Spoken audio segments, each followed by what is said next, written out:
Assalamualaikum warahmatullahi wabarakatuh. Sebelumnya, Ibu mau memperkenalkan diri terlebih dahulu. Nama Ibu Rosi Febria Rahayu. Kalian bisa panggil saya Ibu Ayu. Anak-anakku sekalian, pada hari ini kita akan memulai pembelajaran kita. Namun, karena pandemi ini belum berakhir, terpaksa kita memulai pembelajaran kita via online. Mudah-mudahan saja dengan berubahnya cara belajar kita tidak mengurangi rasa semangat kalian untuk tetap belajar, dan semoga apa yang Ibu sampaikan nanti bisa dipahami dan ilmunya bisa bermanfaat bagi kita semua. Amin.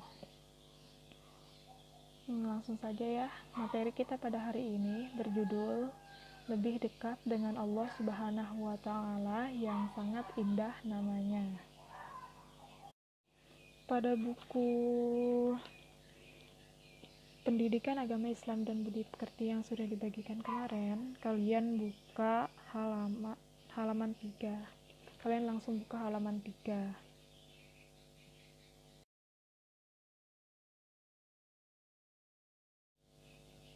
Sebelum masuk ke materi, kita sedikit mengingat rukun iman.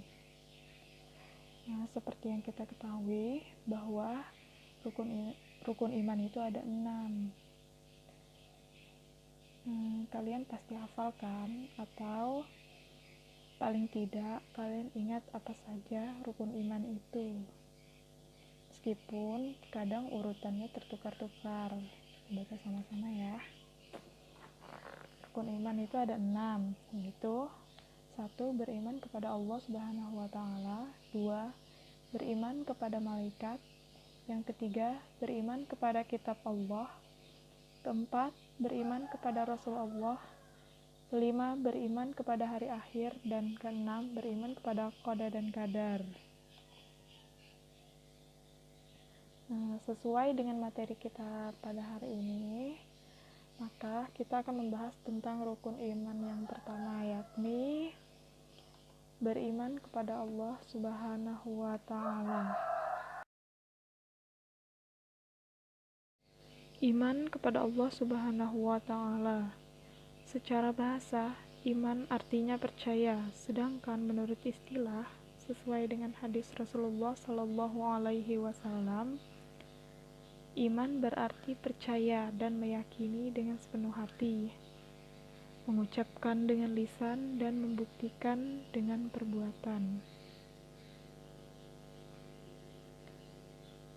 Iman itu artinya percaya atau meyakini. Jadi, percaya itu artinya kita percaya akan sesuatu meskipun kita tidak melihatnya, karena Allah itu sifatnya gaib.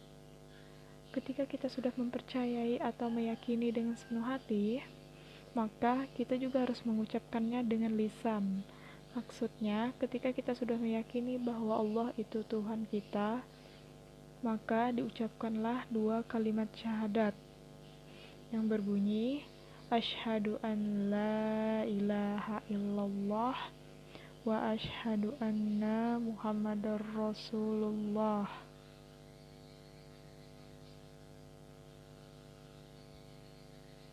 Lalu, setelah kita mengucapkan 2 kalimat syahadat, maka kita juga harus membuktikannya dengan amal perbuatan kita.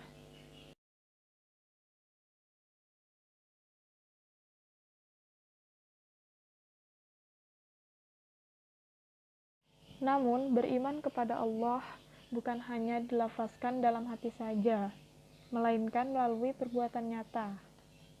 Lalu bagaimana cara kita membuktikannya? Yakni, yang pertama dengan cara meyakini bahwa tiada Tuhan kecuali Allah Subhanahu wa Ta'ala. Cara paling utama dalam beriman kepada Allah adalah dengan cara percaya bahwa Allah adalah satu-satunya Tuhan. Tidak ada zat lain yang mampu menandingi Allah Subhanahu wa Ta'ala. Yang kedua, percaya akan kebesaran Allah Subhanahu wa Ta'ala. Selain mempercayai bahwa satu-satunya yang berhak disembah adalah Allah, Maka selanjutnya adalah percaya kekuasaan dan kebesaran Allah dalam menciptakan dan mengatur segala sesuatu. Yang ketiga, percaya pada nama dan sifat Allah Subhanahu wa Ta'ala. Tidak ada makhluk apapun yang memiliki sifat seperti Allah.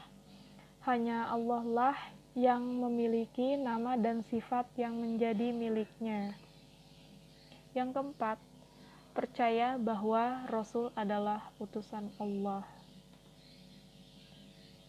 Tak hanya sekedar percaya kebesaran Allah, tapi juga percaya bahwa Nabi dan Rasul merupakan manusia pilihan Allah yang diutus untuk manusia.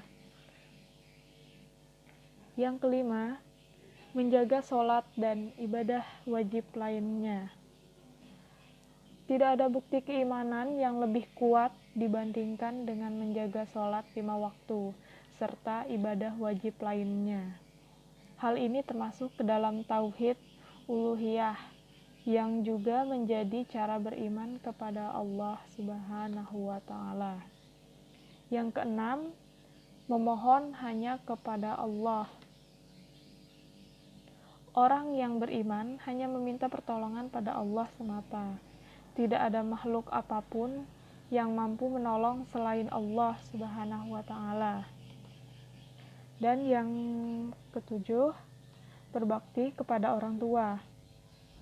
Bagi Allah, amalan yang juga menjadi cara beriman kepada Allah yang paling disukai adalah berbakti kepada orang tua. Ridho orang tua adalah ridho Allah Subhanahu wa Ta'ala. Maka gapailah ridho Allah melalui bakti pada kedua orang tua. Anak-anak, keimanan seseorang itu bisa saja kuat dan bisa saja jadi lemah.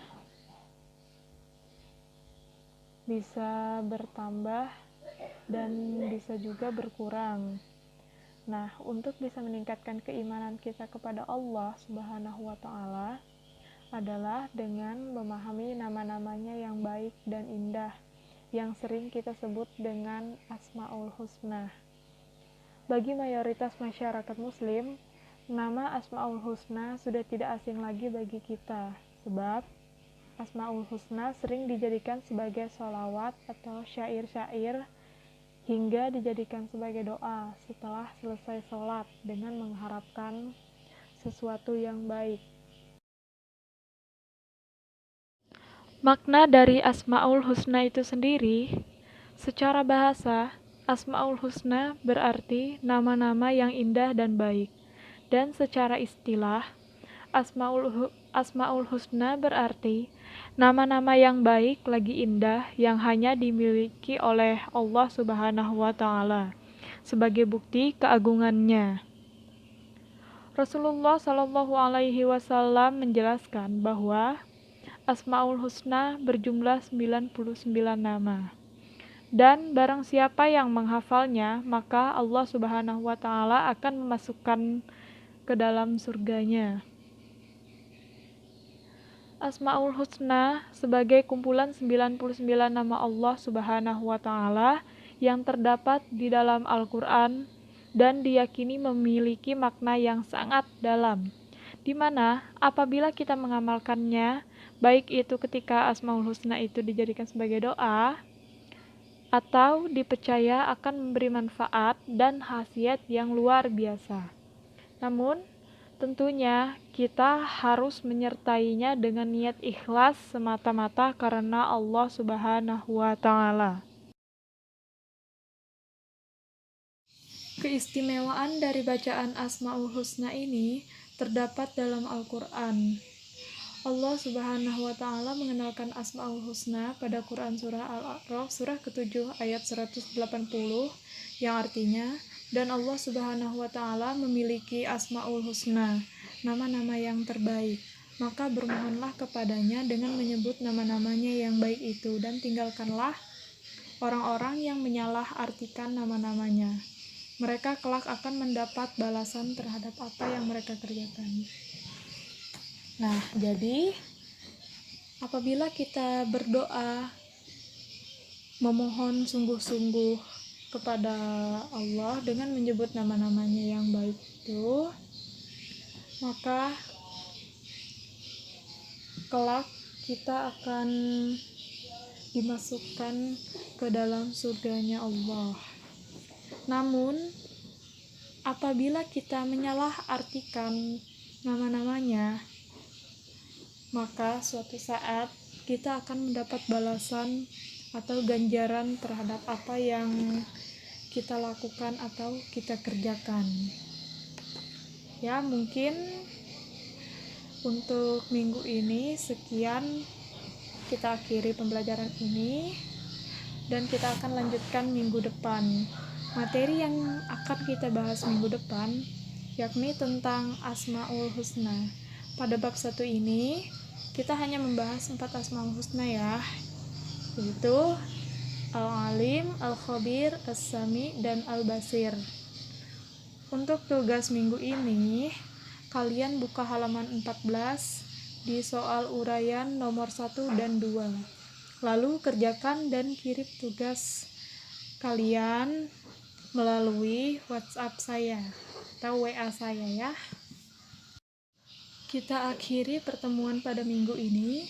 Semoga ilmu yang saya berikan bermanfaat bagi kita semua dan semoga kita bisa mengamalkan dan meningkatkan keimanan kita kepada Allah Subhanahu wa taala. Terima kasih. Wassalamualaikum warahmatullahi wabarakatuh.